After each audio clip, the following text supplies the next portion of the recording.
Welcome to our channel. Today we how to log into Gemini crypto exchange desktop site, secure access step by step clearly.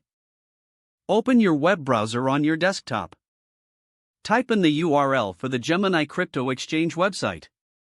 Press the enter key to navigate to the site.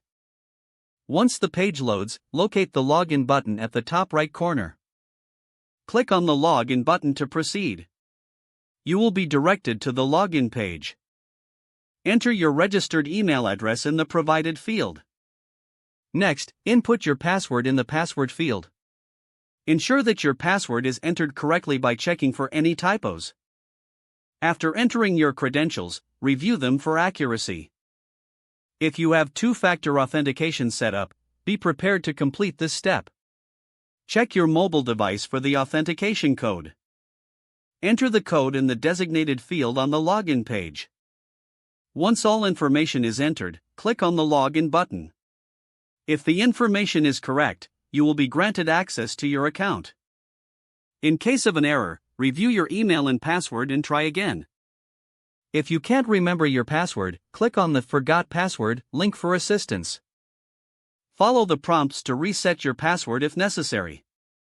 After successfully logging in, take a moment to secure your account. Consider enabling any additional security features offered by Gemini.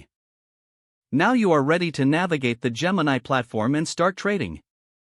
If the page does not load, refresh the browser or try again in a private or incognito window. Make sure you are using the correct email address, then retype it carefully to avoid small typos. If your password is not accepted, use the reset option and create a new strong password you can remember. Check your spam folder for verification or security emails, then complete any requested confirmation steps. Enable two-factor authentication if available to improve account security and reduce unauthorized access risk. After signing in, review your profile details so your contact information and settings are accurate and current. If you see an error message, note it down and try again after restarting your device and internet connection.